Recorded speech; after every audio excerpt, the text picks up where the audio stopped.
आप वो बेहतर तरीके से नहीं दे सकेगा तो फिर आगे के मराहिल उसके लिए मुश्किल से मुश्किल तर होते चले जाएंगे। बहुत ही अहम तरीन फरीजा है नमाज, मगर आज हमारी हालत इतनी अबतर हो चुकी है कि जब मस्जिदों में आप जाएंगे तो देखेंगे सिर्फ इमाम साहब या फिर मोहल्ले के वो ज़ईफ नातवा बुजुर्ग हजरात जो बड़ी मुश्किल से मस्जिद तक पहुंच पाते हैं। बेशतर नौजवानों को आप देखेंगे नुक्कड़ों पे बैठकर, अपने घर के दरवाजों पे बैठकर गेम खेलते हुए, मोबाइल में व्हाट्सएप फेसबुक चलाते हुए बिजी रह जाते हैं।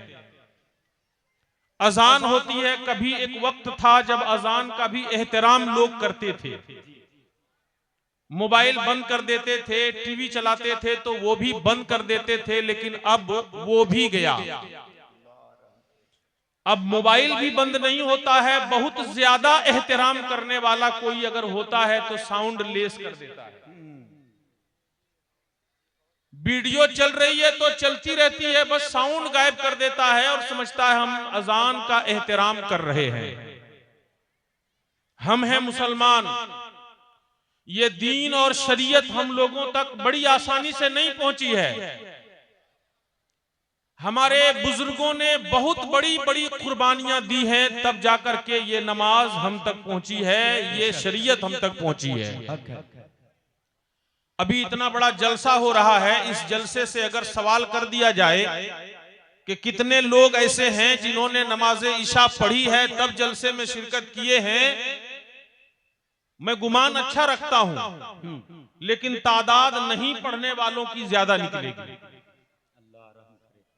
नहीं पढ़ने वालों की तादाद ज्यादा निकलेगी, पढ़ने वालों की तादाद कम निकल जाएगी। इन जलसों में आने का मकसद हमारा क्या है? सैरो तफरीह नहीं है। उलमाए दीन से कुछ दीन सीखने और समझने के लिए हम आए हैं यहाँ। अगर ये इरादा है तो जितनी देर तक आप इस मजलिस में बैठेंगे अल्लाह रब्बे जुल जलाल आपको इबादत का सवाब अता फरमाता रहेगा। वाह माशाअल्लाह। जितनी देर बैठेंगे इबादत का सवाब मिलता रहेगा। नियतुल मोमिन खैरुम मिन अमली, मोमिन की नीयत उसके अमल से बेहतर है। तो अगर नीयत नहीं भी कोई किए हो तो कर लें कि इंशाअल्लाह आज के इस इजलास से हम कुछ सीख कर जाएंगे और उस पर अमल करने की कोशिश करेंगे इंशाअल्लाह इंशाअल्लाह। नमाज़े पंजगाना हम लोगों के ऊपर फर्ज है। आज जो हमारे ऊपर इतनी जबरदस्त कहत साली हर एतबार से पड़ी हुई है, हमारी इज्जत नीलाम हो चुकी है, हमारा वकार जा चुका है, हम खशो खाशात की तरह अपनी जिंदगी गुजार रहे हैं इस दुनिया में। कोई मकाम हमारा बच नहीं रहा है कहीं पर। इसकी वजह क्या है? इसकी वजह सिर्फ और सिर्फ यह है कि अल्लाह और रसूल से हमने मुंह मोड़ लिया है। ये बात आपको समझ में नहीं आएगी, लेकिन तजर्बात की रोशनी में मैं आपको बताता हूं। एक अल्लाह के वली बुजुर्ग हैं, उनकी बारगाह में उनका एक मुरीद हाजिर होता है और हो करके वो पूछता है, हुजूर बहुत जबरदस्त मुश्किलों का सामना है मुझे। कमाई अच्छी खासी होती है लेकिन घर में बरकत नहीं होती है, बीमारियों से छुटकारा नहीं पाता हूं, दिन रात परेशान हूं, कभी सुकून मयसर नहीं होता। बेआइन ही यही हाल आज हमारा भी है। सब कुछ रहते हुए सुकून और चैन नहीं है, करार नहीं है। उन्होंने पूछा तो उस अल्लाह के वली ने अपने मुरीद से सवाल किया, कहा बेटा बताओ तुम्हारा घर रास्ते पर है? कहा हाँ हुजूर मेरा घर रास्ते पर है। आपने फरमाया कि फिर अपने दरवाजे पे एक पर्दा लगा दो। मुरीद गया और जाकर के उसने अपने घर के दरवाजे पे पर्दा लगा दिया। पर्दा लगाना था, चंद दिनों में उसके घर की हालत बदल गई। अब घर की मुसीबतें दूर हो गई हैं, बरकतें ही बरकतें हैं, बड़ा सुकून और करार अब मयसर हो गया है। बुजुर्ग की बारगाह में पहुंच करके उस मुरीद ने बड़ी हैरत से पूछा कि हुजूर, आपने घर के दरवाजे पे पर्दा लगाने का हुक्म दिया, मैंने पर्दा लगा दिया, मगर पर्दे के पीछे कौन सा राज पिन्हा था ये समझ में नहीं आया। उस पर्दे की वजह से मेरे घर की हालत कैसे तब्दील हो गई। तो उस अल्लाह के वली ने इरशाद फरमाया कि बेटा, तुम्हारा घर रास्ते पर था, उस रास्ते से कुछ बेनमाजी लोग गुजरते थे और उनकी नजर तुम्हारे घर के अंदर पड़ जाती थी, इसकी वजह से तुम्हारे घर की बरकत चली जाती थी। अंदाजा लगाइए आप, कोई बेनमाजी किसी घर के अंदर अगर नजर डाल दे तो उसके घर की बरकत उड़ जाए, उसके घर में मुसीबतें आ जाएं।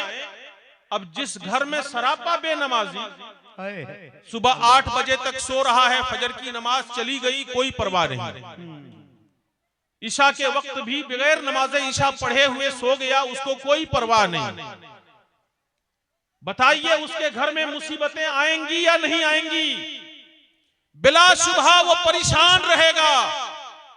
1000 तावीज़ें लिखवा ले इमाम से, आलिम दीन से, मगर उनको कभी भी सुकून नहीं मिलेगा। उसकी वजह क्या है? उसकी वजह यह है कि उसने अल्लाह और उसके रसूल को नाराज कर रखा है। हदीस पाक में मेरे आका ने इरशाद फरमाया, कुर्रतु ऐनी फिस्सलाह, मेरी आंखों की ठंडक नमाज में है।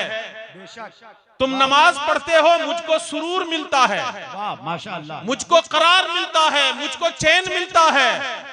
हम हैं कि बगैर किसी उज्र और बहाने के, कोई वजह नहीं है, जिसमें तवानाई है, ताकत है, फुर्सत है, सब कुछ होते हुए भी हम नमाज नहीं पढ़ रहे हैं। बोलिए रब्बे जुल जलाल की बारगाह में हम क्या जवाब देंगे? आपसे मैं एक सवाल करना चाहता हूं, जवाब आपको देना है। अगर मैं आपको कोई तोहफा पेश करूं और आज आप उस तोहफे की नाकदरी करें, आप उस तोहफे की बेइज्जती करें, उसको ठुकरा दें, तो बोलिए मेरे दिल को चोट लगेगी कि नहीं लगेगी? और वो भी मैं तोहफा कहां से लाऊं? मदीना मुनव्वरा से लाऊं, जहां पे एक मोमिन की मेराज हो रही होती है।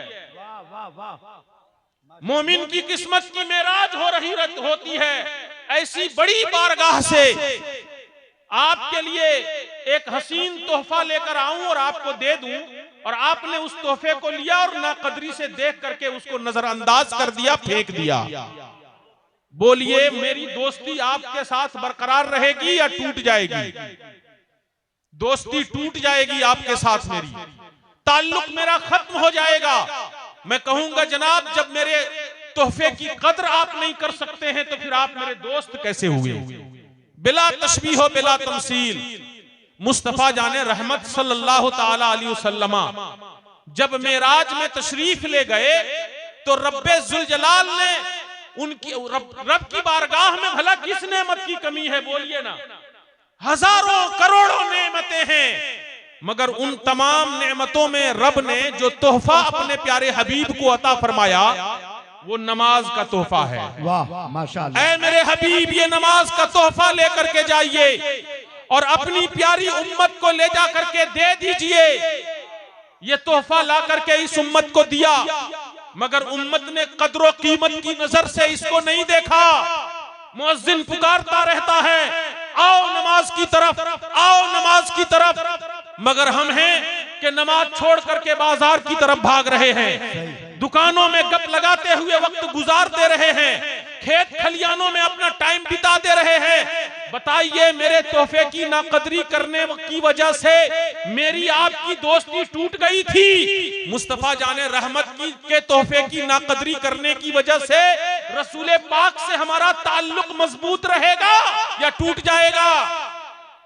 इसलिए जरूरत इस बात की है कि अगर उस नबी का कलमा पढ़ते हैं, कोई गुस्ताखी करता है तो आपको तकलीफ होती है, बदजबानी करता है तो आपका कलेजा मुंह को आ जाता है। उस रसूल से जब आपको इतनी मोहब्बत है तो फिर खुद आप अपने अमल के जरिए उनको तकलीफ क्यों पहुंचाते हैं? इसलिए आज के इस इजलास से ये अहद करके उठिए कि मैं नमाज़े पंजगाना की पाबंदी जब तक जिंदगी रहेगी करता रहूंगा। इंशाअल्लाह इंशाअल्लाह। अल्लाहु अकबर या रसूल अल्लाह। जिंदाबाद जिंदाबाद। वाह वाह वाह माशाअल्लाह। ये इतना जबरदस्त अमल है कि अगर कोई नमाज की पाबंदी करता है तो हदीस शरीफ में है, मन हाफज़ा अलैहा कानत लहू नूरन व बुरहानन व नजातन यौमल क़ियामत व मन लम युहाफिज़ अलैहा लम तकुन लहू नूरन वला बुरहानन वला नजातन यौमल क़ियामा। कहते हैं कि जो शख्स नमाज की हिफाजत करे, इसकी पाबंदी करे, कयामत के दिन उसके लिए नूर और रोशनी भी होगी, और जो इसकी हिफाजत करे उसके लिए दलील भी है और उसके लिए निजात भी है। रब्बे जुल जलाल कल बरोज़े कयामत उसकी बख्शिश फरमा देगा। और जो नमाज की हिफाजत नहीं करता है उसके लिए फरमाया गया कि न उसके लिए नूर है, न उसके लिए दलील है, न उसके लिए बुरहान है। आगे फरमाया गया व कान यौमल क़ियामती मा क़ारून व हामान व उबई इब्न खल्फ औ कमा क़ाल नबी सल्लल्लाहु अलैहि वसल्लम। फरमाया कि और क़यामत के दिन वो शख्स जो नमाज की पाबंदी नहीं करता है वो किसके साथ उठाया जाएगा? हामान के साथ उठाया जाएगा, वो फिरौन के साथ उठाया जाएगा, उबई इब्ने खल्फ के साथ उठाया जाएगा। भला बताइए, अगर इतने बड़े बड़े कुफ्फार के साथ किसी का हश्र कर दिया जाए तो उसका हश्र बुरा होगा या नहीं होगा? इसलिए मेरे मुसलमान भाइयों, मैं आपसे गुजारिश करता हूं, आप ये अहद करके आज के इजलास से उठिए कि मैं इंशाअल्लाहुल अजीज नमाज़े पंजगाना की पाबंदी करता रहूंगा। हदीस शरीफ में आया है, मेरे आका इरशाद फरमाते हैं, मन तरक सलात मुतअम्मिदन हत्ता मज़ा वक्तुहा उज़्ज़िबा फिन्नार हुक्बा। कि जो जानबूझ करके एक वक्त की नमाज छोड़ता है यहां तक कि उस नमाज का वक्त, वो नमाज का वक्त गुजर जाता है, नमाज उसकी छूट जाती है, तो इसकी वजह से कल कयामत के दिन उसे एक हुक्बा जहन्नम की आग में जलाया जाएगा। अल्लाहु अकबर। अल्लामा इस्माइल हक्की रहमतुल्लाह ताला अलैह ने तफसीर रूहुल बयान के अंदर इरशाद फरमाया, एक हुक्बा 80 साल का होता है और एक साल 365 दिन के, और एक दिन जो कयामत का दिन होगा वो 10,000 साल के बराबर होगा। अगर आप गुनाह करके देख लें तो एक नमाज जानबूझकर छोड़ने की वजह से 2,88,00,000 साल तक जहन्नम में जलाया जाएगा। है किसी के अंदर इतनी क्षमता, इतनी सहन शक्ति कि इतनी जहन्नम की आग को बर्दाश्त वो कर सके? अगर आपको प्रैक्टिकल करना हो तो आप अपने घर पर जाएं, चूल्हा जलाएं और बहुत कम मध्यम आग की लो जिसमें हो, उस आग में अपनी उंगली डाल करके आप देखें कि आप बर्दाश्त कर सकते हैं या नहीं, आपके अंदर क्षमता है या नहीं, सहन शक्ति है या नहीं। अगर आप बर्दाश्त नहीं कर सकते हैं, और ये तो दुनिया की आग है, इसे बर्दाश्त नहीं कर सकते हैं, तो फिर भला जहन्नम की आग को आप बर्दाश्त कैसे कर सकते हैं? मेरे आका करीम सल्लल्लाहु ताला अलैहि वसल्लम ने इरशाद फरमाया, ऐ मेरे सहाबियों, अभी अभी जिब्राइल अमीन आए थे, उन्होंने आकर मुझे बताया कि रब्बे जुल जलाल ने जहन्नम की आग को दहकाने का हुक्म दिया। 1000 साल तक उसको दहकाया गया। जब जहन्नम की आग सुर्ख हो गई, फिर रब्बे जुल जलाल ने हुक्म दिया कि और 1000 साल तक इसे दहकाओ, तो और 1000 साल तक जहन्नम की आग को दहकाया गया। अब वो आग सफेद हो गई। फिर रब का हुक्म हुआ, ऐ फरिश्तों, जहन्नम की आग को और दहकाओ, तो जहन्नम की आग को और 1000 साल तक दहकाया गया। तो अब उसकी आग काली हो गई, न उसमें रोशनी है, न उसमें कोई चिंगारी है। आग की गर्मी इतनी शदीद है कि अगर एक सुई के नाके के बराबर इस रुए जमीन पर रख दिया जाए तो पूरी कायनात जल करके खाकिस्तान हो जाएगी, उसकी ताब ना ला सकेगी। हम कहां भूले बिसरे हुए हैं, कहां खोए हुए हैं। जिस नमाज की कोई कदर कीमत हम नहीं जानते, एक नमाज जानबूझ करके छोड़ने की वजह से 80 हुक्बा यानी 2 करोड़ 88 लाख साल तक जहन्नम की आग में जलाया जाएगा। अल्लाहू अकबर। अल्लाह ताला हम सबको महफूज रखे, बोलिए आमीन। आमीन।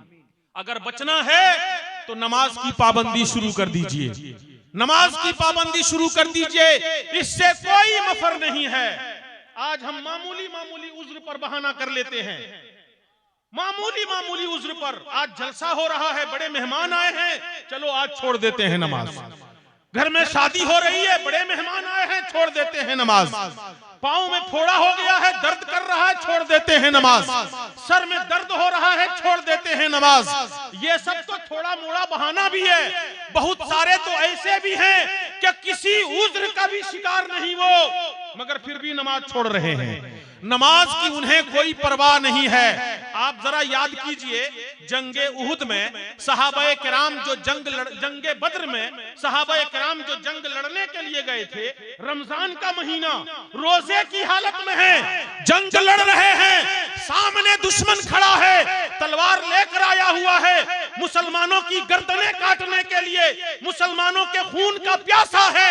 मगर उस वक्त भी सहाबा ने ये उज्र नहीं पेश किया कि या रसूल अल्लाह आज नमाज को रहने दीजिए ना, कभी कल पढ़ लेंगे, परसों पढ़ लेंगे।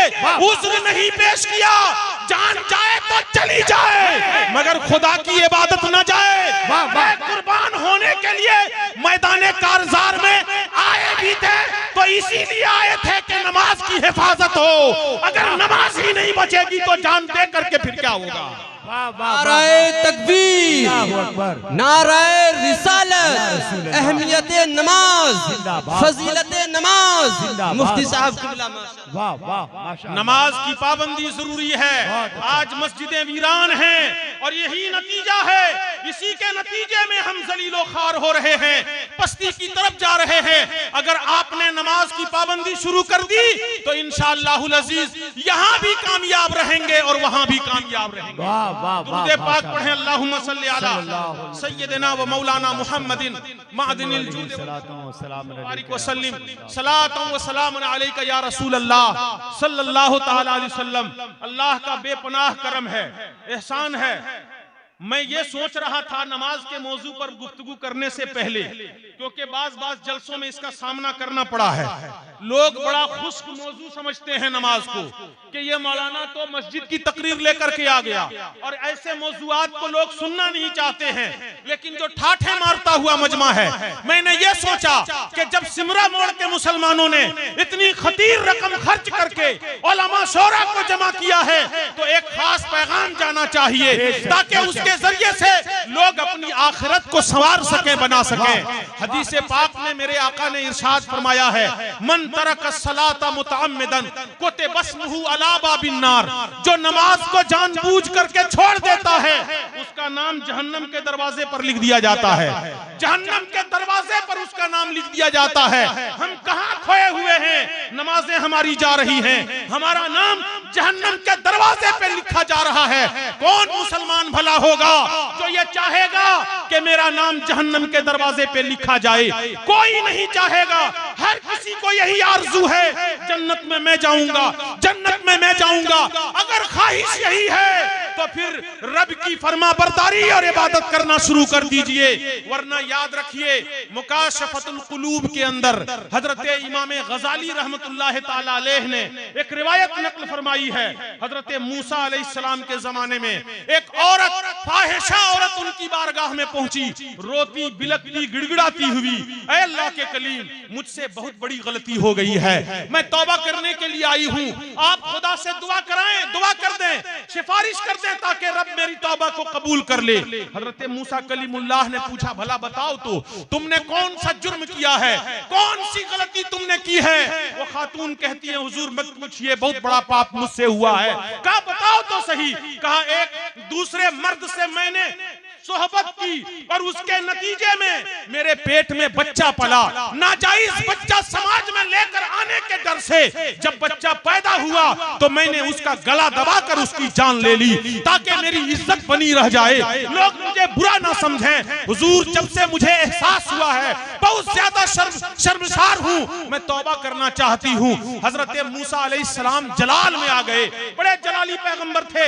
जब जलाल में आते थे तो आपके सर के ऊपर 1 गज तक चिंगारियां उड़ने लगती थी। मूसा अलैहिस्सलाम जलाल में आ गए और फरमाने लगे, भाग जाओ मेरी बारगाह से, कहीं तुम्हारे ऊपर अल्लाह का अजाब ना उतर जाए और उस अजाब के चपेट में मैं भी ना आ जाऊं, इसलिए तू नजर ना आना, चली जा।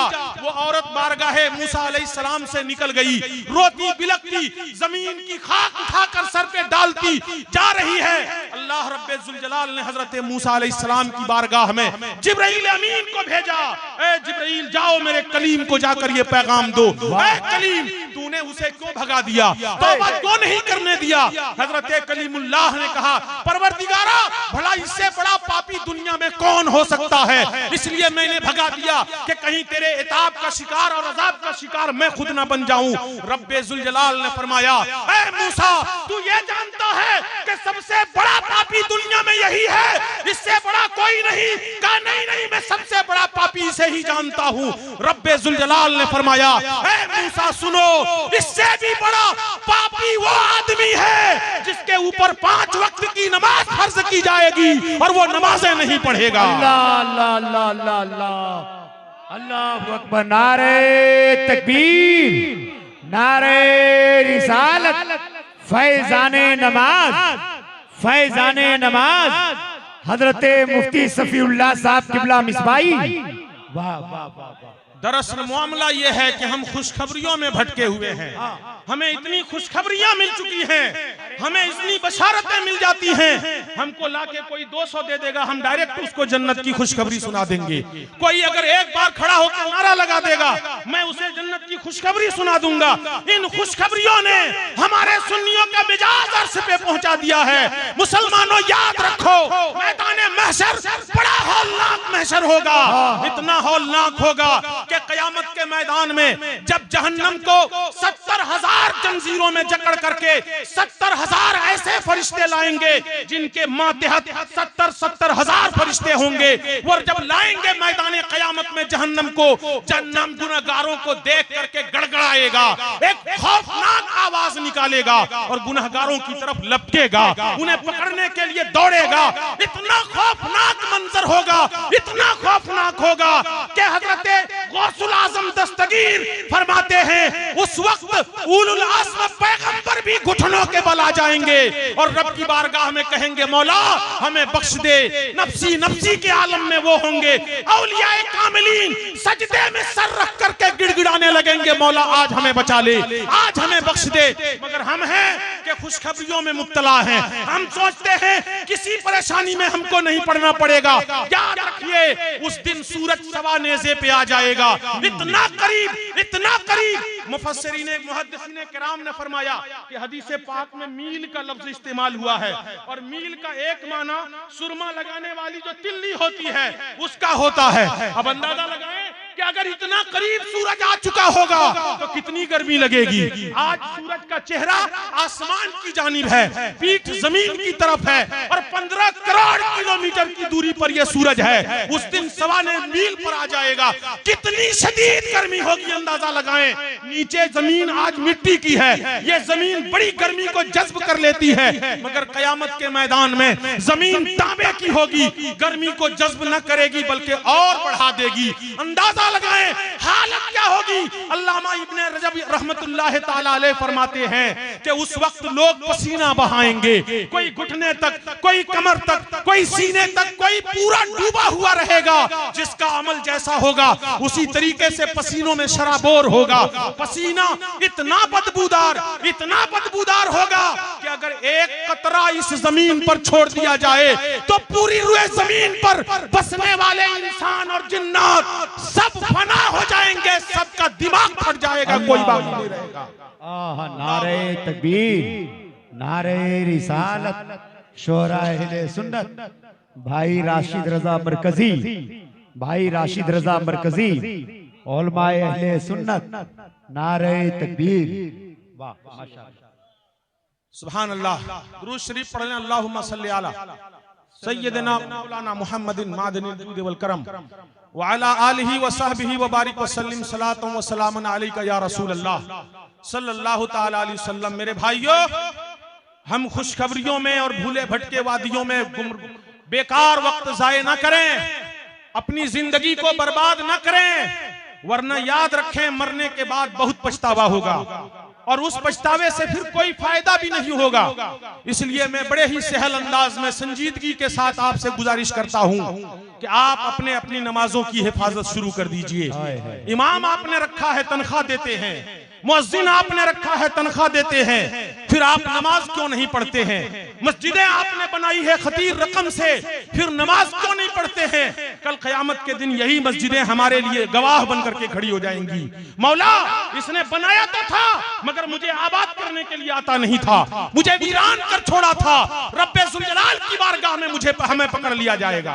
बंदा वहां भी इनकारी होगा, वहां भी कहेगा नहीं मैंने गुनाह नहीं किया, मैंने पाप नहीं किया है, मगर जब नाम अमल उसके सामने खोल कर रख दिया जाएगा तो वह हैरत और इस्तेजाब से देखकर कहेगा मा लिहादल किताब ला युगादिरु सगीरतन वला कबीरा इल्ला अहसाहा। क्या इस किताब का हुआ क्या है? इसने तो मेरे छोटे छोटे बड़े बड़े किसी गुनाह को नहीं छोड़ा है, सबको जमा करके रख लिया है। हैरत में डूबा हुआ रहेगा इंसान, मगर उस वक्त की हैरत कोई काम ना आएगी। इसलिए मेरे भाइयों, अपनी नमाजों की हिफाजत शुरू कर दे। हदीस पाक में रसूल करीम सल्लल्लाहु तआला अलैहि वसल्लम इरशाद फरमाते हैं, बगौर समाअत करें, मेरे आका फरमाते हैं, कभी कभी तो मैं ये सोचता हूं नमाज पढ़ने वाले मगर जमात से नहीं पढ़ने वालों के लिए क्या कर रहे हैं, कह रहे हैं, सुनिए। कहते हैं कभी कभी मैं ये सोचता हूं कि किसी से कहूं तुम नमाज पढ़ाओ, किसी को कहूं तुम नमाज पढ़ाओ, और मैं मोहल्ले के कुछ नौजवानों को अपने साथ लूं, लकड़ियों की गट्ठर साथ ले लूं और आबादी में निकल जाऊं देखने के लिए कि कौन कौन नमाज पढ़ने आया है, कौन कौन नहीं आया है। फिर जिसको घर पे देखूं नमाज के लिए नहीं आया हुआ देखूं, उस शख्स के घर पर लकड़ियां डाल करके आग लगा दूं और उसे जला दूं। अल्लाहु अकबर। अंदाजा लगाइए, नमाज नहीं पढ़ने वालों से मेरे आका इतने सख्त नाराज हैं कि कह रहे हैं कि उसके घर पर लकड़ियां डाल करके मैं आग लगा दूं। मैं ये कभी कभी सोचता हूं, फिर हम कौन हैं कि रसूल पाक का दीवाना कहलाते हैं मगर नमाज नहीं पढ़ते हैं। कैसी दीवानगी है हमारी, कैसी मोहब्बत है हमारी उस नबी के लिए। हम मस्जिद तक नहीं जा सकते और हम कहते हैं अपनी जान दे देंगे। इससे बड़ा झूठा दुनिया में कोई नहीं हो सकता है। इसलिए नमाजों की पाबंदी शुरू कर दीजिए। मैं देखना चाहता हूं इस मजमे से आज देखना चाहता हूं उलमा और शौरा की मौजूदगी में गवाह बना लेना चाहता हूं। अपना हाथ उठा करके दिखाएं कितने लोग नमाज पढ़ने का अहद करते हैं। अरे वाह, माशाअल्लाह।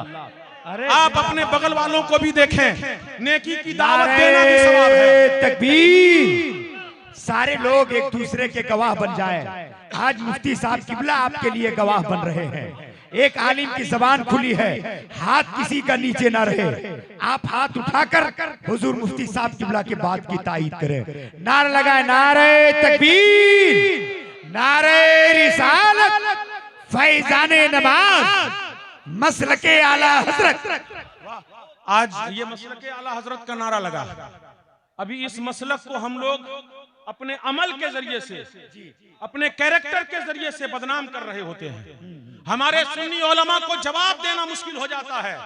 लोगों ने एक हिसाब बना लिया है, एक करारदाद पास कर लिया है एक तरह से कि जो बेनमाजी होगा वही सुन्नी होगा। नऊज़ बिल्लाहि मिन ज़ालिक। जबकि आप अंदाजा लगाएं कि जो नमाज पढ़ेगा सुन्नी सहीह अकीदा होकर उसी की नमाज काम आएगी, उसी की नमाज काम आएगी। आपको एक मिसाल से ये बात समझा दूं, बात बड़े आसानी से आपके दिमाग में उतर जाएगी।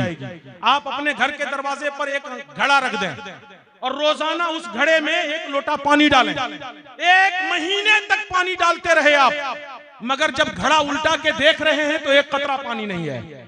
हैरत से आप इमाम साहब के पास गए, हजरत जादू हो गया। क्या हुआ? 1 महीने से पानी डाल रहा था घड़े में, मगर घड़े में पानी नहीं है। इमाम साहब ने आकर के घड़ा उठाया और देखा तो घड़े का पैंदा गायब, घड़े का पैंदा गायब। कहा रे जनाब, घड़े का पैंदा रहेगा तब ना पानी ठहरेगा। जब जब पैदा नहीं तो फिर पानी कहां से ठहरेगा? फिर आप समझ लीजिए, जब ईमान का घड़ा सलामत रहेगा तो नमाज भी काम आएगी, रोजा भी काम आएगा, ज़कात भी काम आएगी और दीगर इबादतें भी काम आएंगी। जब ईमान ही सलामत नहीं रहेगा तो फिर ना कोई नमाज काम आएगी, ना कोई रोजा काम आएगा, ना ज़कातें काम आएंगी, सब बेकार चली जाएंगी। इसलिए ईमान भी महफूज रखिए और नमाज की पाबंदी कीजिए। मसलके आला हजरत उसी का नाम है जो नमाज की पाबंदी करता है, वो मसलके आला हजरत का मानने वाला है। आए हैं, वाह वाह वाह, या रसूल अल्लाह, रिसाला, मसलके आला हजरत, मसलके आला हजरत, उलमाए अहले सुन्नत, मुफ्ती सफीउल्लाह साहब मिसबाही क़िबला, नारे तकबीर। सैयदी आला हजरत के ताल्लुक से एक बात अर्ज कर दूं। हदीस शरीफ में एक लफ्ज आया है कि अगर लोग नमाज इशा और नमाज फज्र की अहमियत जान लें, अगर लोग नमाज इशा और नमाज फज्र की अहमियत जान लें तो वो नमाज पढ़ने के लिए हर हाल में आएंगे, चाहे उन्हें सुरीन के बल घिसट कर आना पड़े, चाहे सुरीन के बल घिसट कर आना पड़े। सैयदी आला हजरत के जब आखिरी अय्याम चल रहे थे, आप अलील थे, तो आपको 2-3 आदमी पकड़कर मस्जिद तक ले जाते थे नमाज पढ़ाने के लिए। एक दिन ऐसा इत्तेफाक हुआ कि कोई ले जाने वाला नहीं, सारे लोग अपनी अपनी जरूरियात में मसरूफ हो चुके हैं। सैयदी आला हजरत ने देखा, आवाज दिया कि कोई आए जो मुझे ले जाए मस्जिद तक। नमाज की पाबंदी कितनी थी वो जरा अंदाजा लगाएं। आपने देखा कोई मुझे नमाज के लिए ले जाए, लेकिन जब कोई नहीं आया तो रिवायत में मौजूद है कि सैयदी आला हजरत सुरीन के बल घिसटते हुए रोड क्रॉस करके मस्जिद तक पहुंचे और नमाज पढ़ा। और फिर इस हदीस पाक की तफसीर बनते हुए नजर आ गए कि मसलके आला हजरत वही है जो नमाज पंजगाना की पाबंदी करेगा।